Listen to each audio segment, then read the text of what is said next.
bienvenidos a una entrevista más en Periscoperos. Hoy tenemos con nosotros a la activista de izquierda, socióloga, antropóloga y diputada de Unidad Popular, Sol Sánchez. Muy buenas tardes. Muy buenas tardes. También tenemos con nosotros al periodista Julio de la Fuente, que viene resfriado, pero se incorpora.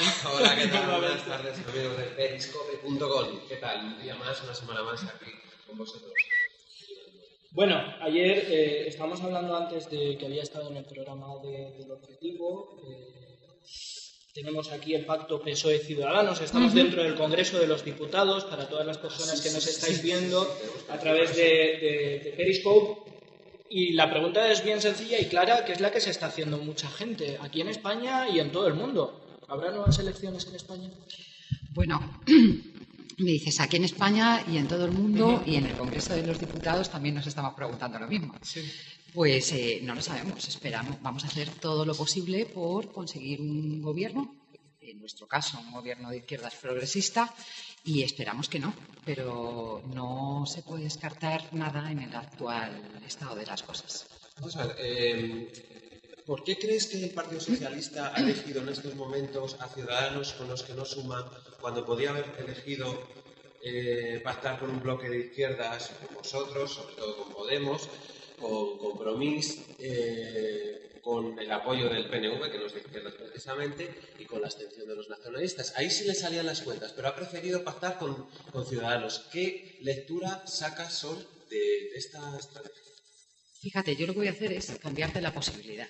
Es decir, el planteamiento y la explicación del PSOE es que ellos han hecho un pacto con Ciudadanos, pero que lo han hecho con la intención de que se sumen el resto de fuerzas, que se pueden sumar, según ellos, ¿no? Nosotros lo vemos un poco diferente. Pero mi planteamiento es por qué no lo hemos hecho al revés, ya que llevábamos mucho avanzado, porque ese pacto inicial al que se sumasen después los demás no lo ha hecho con la mesa 4 en la que estábamos sentados Podemos, Compromís, Izquierda Unida, Unidad Popular y ellos mismos. Que yo creo que como eran casi 40 diputados más en total, pues hubiera sido más lógico empezar por ahí que se sumasen los demás. Sí, pero ¿por qué crees que Pedro Sánchez ha preferido primero intentarlo con Ciudadanos y luego que se sumen los demás, cuando podía tener una posibilidad real de ser elegido este mes presidente en el otro lado? Porque estabais abiertos, ya lo sabemos todo lo que ha pasado, hemos leído que había esa posibilidad de tener más si es que no este mes. ¿Cuál es tu lectura personal? A ver, nosotros llevamos intentando que se sentasen Podemos y PSOE 63 días. Nos ha costado 63 días que se sentaran. Por fin se sentaron. 48 horas después estaban firmando el pacto con Ciudadanos. Hombre, esto ya lo hemos hecho nosotros.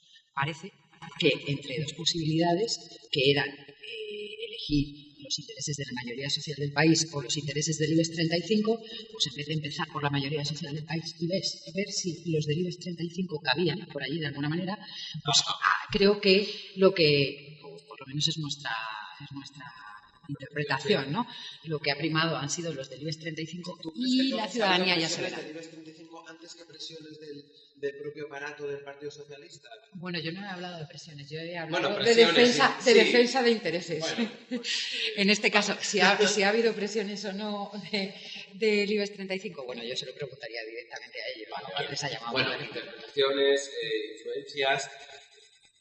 Repito la pregunta, ¿crees que el Partido Socialista quería que pasara esto dentro de los órganos y dentro de los afiliados? También te quería preguntar, los afiliados del Partido Socialista después de la votación la que han respaldado mayoritariamente, es verdad que solo con un 51% de votos, pero mayoritariamente los que lo han pedido, ¿te ha sorprendido? Repito pregunta, porque nos hemos perdido el camino. ¿Te ha sorprendido o crees que no son tan de izquierdas como pensábamos los afiliados del PSOE?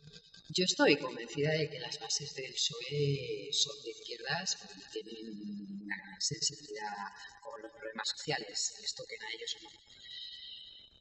También considero que hay gente dentro del PSOE que lo que pasa es que interpretará ser de izquierdas de una manera pues, quizá posibilista sin poner en duda o en discusión buena parte del sistema, ¿no? Con lo cual, pues a lo mejor es una izquierda diferente como la entiendo yo. Pero desde luego no creo que estén tampoco disfrutando grandemente con esta, No están disfrutando, con esta pero lo han propuesta. apoyado. Tú comentas que ellos tienen otra manera de ver la izquierda. Una cosa es, evidentemente, la socialdemocracia o el socioliberalismo, ¿no? No discuto el sistema. Ya, bueno, pero a veces la línea es difusa y si estamos hablando de economía cae en un lado y si estamos hablando de derechos sociales, laborales, cae en otra. Creo que el PSOE, que de hecho pues muchas veces ha declarado, y creo que de alguna manera con este pacto con Ciudadanos, eso de la centralidad del tablero es lo que trata de alguna manera de ocupar, ¿no? Entonces, para ti son, y ya ahora te preguntaba. Pero yo tengo esperanza de que todavía nos podamos volver a sentar en esa mesa de la que algunos no nos hemos levantado. Creo que hay notables diferencias entre unos y otros. Creo que lo importante es que el resto de fuerzas progresistas tengamos la capacidad de juntos arrastrar, entiéndase de buenas maneras, ¿no? Arrastrar las políticas del PSOE hacia la izquierda. De hecho, es que con ninguna de las fuerzas con las que estamos sentadas en esa mesa es mi proyecto político. Mi proyecto político no es el del PSOE, tampoco es el de Podemos. Sin embargo, creo que para establecer un cordón sanitario, para parar la barbarie neoliberal, nos podemos poner suficientemente de acuerdo en todos estos grupos. Estoy preguntando ahora mismo, la gente a través de Periscope tienen una duda y no saben si es el separatismo, están aludiendo muchos de ellos, en lo que más dificulta el acuerdo. Yo creo que el tema de la unidad de España, ¿no? como punto de línea, vamos, más que punto línea, ¿no? Línea roja, al principio de todas las negociaciones se puso mucho énfasis en él, pero creo que no era de lo que estábamos hablando. Yo creo que cuando tienes conciencia social y tienes las cosas claras, ves que no puedes poner por delante de la derogación de la ley Mordaza o de un ingreso mínimo vital para todo el mundo el tema de la unidad de España. Primero que la gente coma y luego ya vemos dónde están las fronteras, ¿no? Ahora que has hablado de la ley Mordaza, ¿es cierto que no se deroga en este acuerdo la 11 ni la ley Mordaza? En el acuerdo que tienen firmados con Ciudadanos, no. Efectivamente. Y además, tampoco hay muchas otras cosas que no se hacen. Hay muchas otras cosas que estaban en el programa del PSOE. Entendemos que cuando uno está pactando, ojo, no va a llevar su programa al 100%, ¿no? Pero sí una serie de cuestiones que son fundamentales. Entendemos que la derogación de la reforma laboral, el compromiso con la derogación de la 11, la ley Mordaza, o sea, en derechos y libertades, y también en la paralización de los desahucios, en un ingreso mínimo vital, en lo que es asegurar los suministros básicos como el agua, la electricidad, etcétera. Eso no puede estar fuera. A mí me está sorprendiendo en lo que llevamos de entrevista, que es poco, cómo quieres ejercer una labor de mediadora entre el Partido Socialista y parece que el resto de la izquierda. Ya lo habéis hecho, es verdad, como bien apuntabas antes, a la hora de congregarlos a todos los grupos del margen izquierda para sentaros a la mesa estos 65 días, ¿no? Comentabas ahora. Y ese posibilismo que antes lo definíamos o se veía en cuanto a políticas más de Podemos, quizá en cuanto a la izquierda, ahora lo estáis asumiendo vosotros. A mí, la verdad que me llama un poco la atención porque parece que estáis jugando al Ciudadanos del tripartito PP, PSOE, Ciudadanos. Permíteme, no te quiero ofender, pero parece que lo estáis haciendo quizá otro. ¿Veis que es la única posibilidad? ¿Veis que no queréis llegar a unas nuevas elecciones? Nosotros desde el principio hemos dicho que haríamos todo lo posible porque no hubiese unas nuevas elecciones. Y te explico. Bueno, primero, por contestar a lo primero que me decías, el tema de hacer de mediador, el tema de hacer de mediador, sí, pero no es una vocación particular, es una necesidad por responsabilidad política. O sea, viendo la incoherencia que ha tenido el PSOE en cuanto a lo programático y, digamos, la actitud de Podemos en cuanto a la poca disposición sentarse, ¿no?, y a lanzar cosas como con mucho impacto mediático, pero que no ayudaban, pues no ha sido vocacional. Hemos visto que nosotros tenemos un compromiso con casi 1 millón de votantes, sin contar las confluencias, que lo que quieren es que se hagan políticas a favor de la clase trabajadora en este país, y la única manera que vemos en este momento es sentar a la gente que puede hacerlas y que tiene esa posibilidad a negociar y a ponerse de acuerdo. Te voy a hacer una pregunta muy concreta. ¿Crees que Pablo Iglesias y Podemos se equivocaron cuando la primera semana plantearon entrar en el gobierno y en la vicepresidencia del gobierno con el PSOE? Yo creo que cada uno tiene su estrategia y legítimas, sí, legítimas, sabemos, pero legítimas ¿crees que son todas. ¿Crees que a lo mejor cometieron ese error por el cual el Partido Socialista después, los varones del Partido Socialista, incluso muchos militantes de ese partido, dieron marcha atrás o miraron con malos ojos las ideas, esas pretensiones legítimas? ¿O no? Legítimas en todo caso. O sea, es perfectamente legítimo que cada uno plantee lo que quiera. Ahora, yo no juzgaría si es legítimo, o sea, si ha sido acertada o no. Yo dejaría que los hechos, el devenir de los hechos, me dijera si ese era mi objetivo, si finalmente, bueno, a día de hoy, ¿no?, con los datos que tenemos y con los resultados, evidentemente fue algo muy impactante, ¿no? Cuando sucedió, eso se lo reconocemos todos. A día de hoy, si el objetivo era realmente el que planteaban en esa propuesta, no está conseguido. Por lo tanto, a día de hoy no ha sido muy efectivo, si entendemos por efectivo la consecución del objetivo inicial que hace que lleves esa acción. Si el objetivo fuese otro, pues ya no lo sé, pero si es todo lo que está encima de la mesa, pues muy efectivo no ha sido. Ahora, puede haber tenido unos efectos secundarios de impacto mediático, etcétera, que tampoco son discutibles. Por lo tanto, es lo que te digo. Me preguntas sobre otros y yo te puedo contar sobre nuestras acciones, ¿no? Mi opinión es, yo trato de que hablen los hechos y que las conclusiones salgan por sí mismas, sean evidentes. Y yo sé que has formado parte de la plataforma contra Eurovegas en su momento. Sí. Y recientemente, bueno, han aparecido informaciones sobre Ignacio González. Sí. ¿Qué te parece toda esta corrupción, todo esto que se está destapando aquí en Madrid? Bueno, vamos por partes. Sobre el tema de la corrupción, que es endémica y que lo de Madrid es increíble, además. Decía lo de Madrid por una. Yo he tenido, cuando estábamos oponiéndonos frontalmente a ese proyecto, que ya hubiese sido el sumum, porque ni siquiera hubieran tenido que ir a blanquear dinero a Suiza, lo hubieran podido hacer aquí en Alcorcón. O sea, era de locos, ¿no? Y el tiempo, como muchas veces pasa, como te decía, el tiempo nos ha dado la razón con toda la oposición que teníamos a este tema. Había mucha gente, además extraños compañeros de viaje, que apoyaron, y bueno, es importante oponerse a este tipo de cosas. En Madrid, como en Valencia, como en todo el Partido Popular, la corrupción es endémica, o sea, es estructural, es que realmente deberían disolverse, y ya, si eso, en otro momento que se monten un partido desde cero, porque yo creo que es muy difícil ya hasta dónde les llega, ¿no?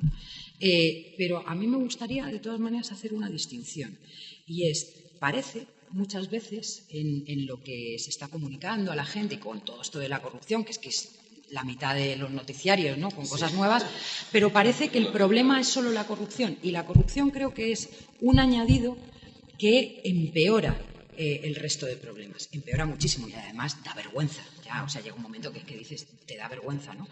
Pero que ni la persona más honrada del país, haciendo políticas de derechas y políticas contra las clases populares y la mayoría social, a mí me vale. A mí no me vale.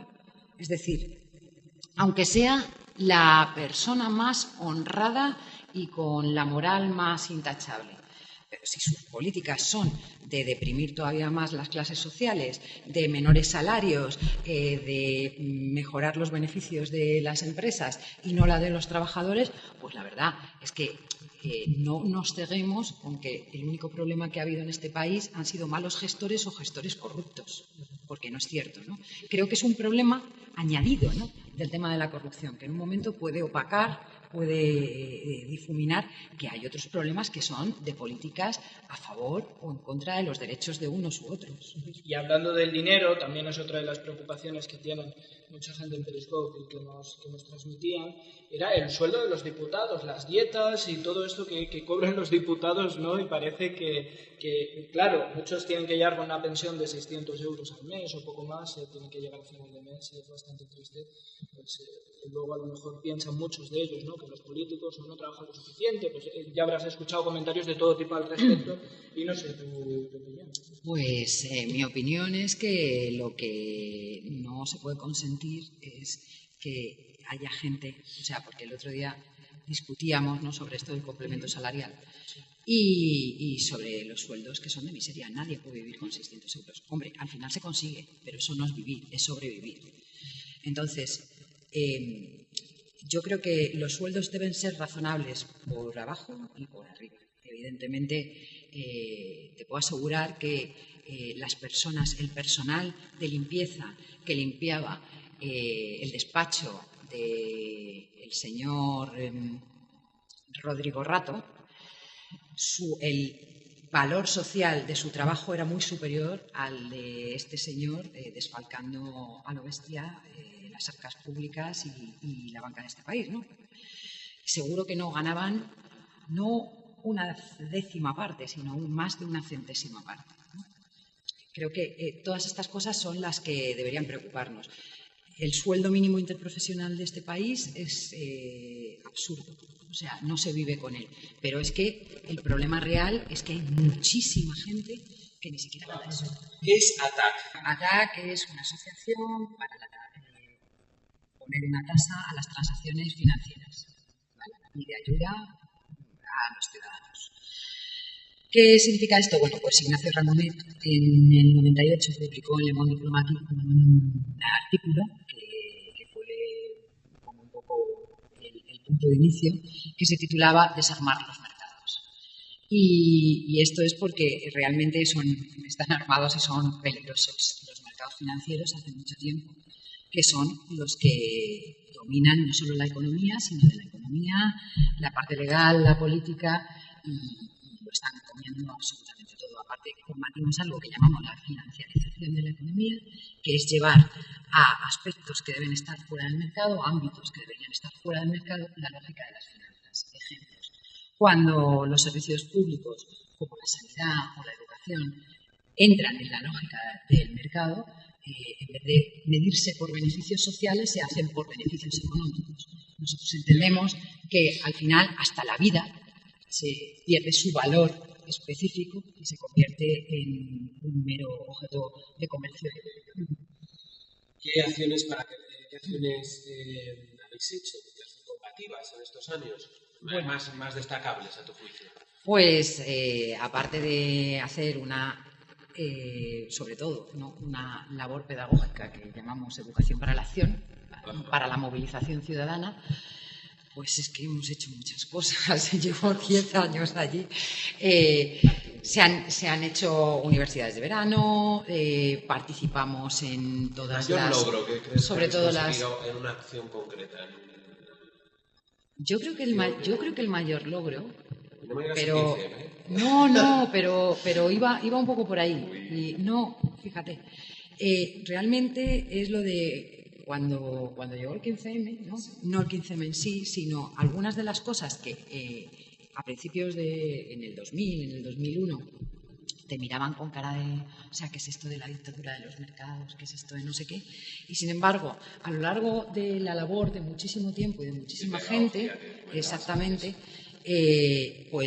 lo de no somos mercancía de manos de políticos y banqueros, eso estaba todo ahí. El mundo no es una mercancía, que es otro de nuestros lemas, y todos los movimientos altermundistas, pues el haber metido todo esto en las finanzas, que era tan poco apetecible, ¿no?, para la gente, y haberlo metido un poco en el inconsciente colectivo, en ya los términos que maneja la gente, por lo menos dentro de los movimientos sociales. Es verdad que dentro de gente un poco politizada y demás, pero que son términos que se manejan y que se conoce su significado. Yo creo que al final es eso, porque el que sabe explicar el mundo, al final lleva mucho ganado.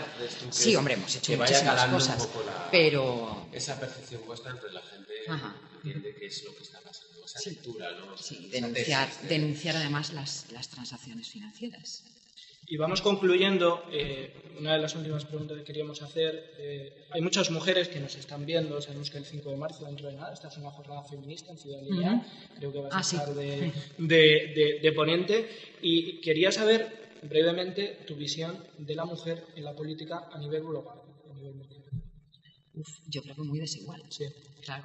Sí, muy desigual, pero lo que creo es que hay un movimiento muy activo para que la introducción de la mujer en la política no sea simplemente algo, por un lado, ni ornamental, ni tampoco un igualar, ¿no? O sea, ya estás en el mismo club que están los hombres, sino que esa feminización de la política de la que se aboga por ella desde diferentes estilos, desde diferentes visiones del feminismo, yo creo que es la que está ahora cuajando un poco más, ¿no? En las formas, en los tiempos e incluso en los contenidos. Y bueno, a mí esa es la parte que me gusta.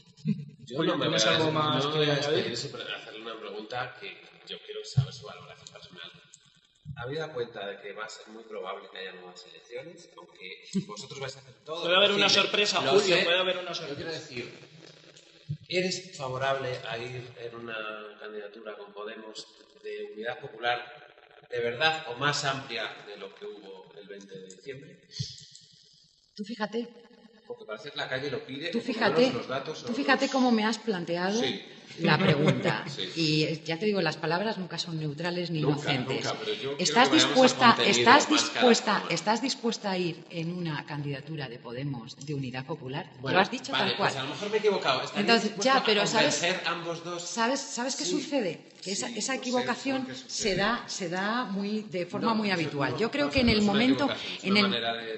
Bueno, yo creo que está en el aire, pero que no es por meterme, o sea, no es por pinchar. No, pero simplemente es porque a lo mejor siempre pensamos que es como el pequeño el que tiene que sumarse y no el grande el que tiene que sumarse. Lo que quieren y están expresando, lo que quieren y están expresando es que no quieren que, están diciendo por aquí, haya marcha, que no quieren que siga el PP y que haya cambio. Eso sí, por lo menos parece que es lo que quiere la sociedad. Claro, en eso estamos de acuerdo. O sea, quitamos esa pregunta y la hacemos más neutra. ¿Queréis que converger ambos dos mutuamente por necesidades, por afinidades? Cualquier punto de encuentro con otras fuerzas políticas desde el reconocimiento, para reconocer hay que conocer, desde el reconocimiento mutuo y la no absorción y el respeto a las diferencias para establecer un frente común que acabe con las políticas neoliberales, que plante cara a la sinrazón de los objetivos de déficit por encima incluso de los derechos humanos, etcétera, etcétera. Para ponerla encima de la mesa falta tiempo, quiero decir, pero siempre tiene que ser de esa manera, porque si no, no estamos hablando de eso. Y yo creo que en ese sentido, desde Unidad Popular Izquierda Unida, nunca ha faltado esa disposición.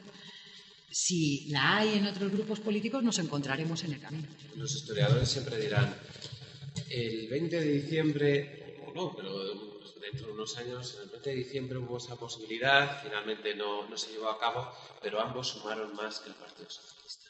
Quizá.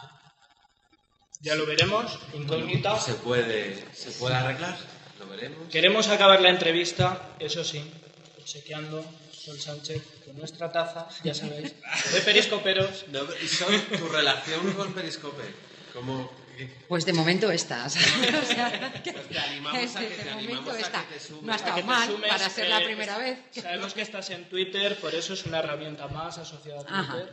Redes sociales, y nos da mucha alegría. Además hay una vidilla, puedes dar una vidilla desde el Congreso fenomenal. Sí, ¿no? Bueno, lo vamos a intentar. Digo, de localización. Pero estoy bastante arriba. Estoy bastante arriba. Porque así coges un ángulo de todo el mundo.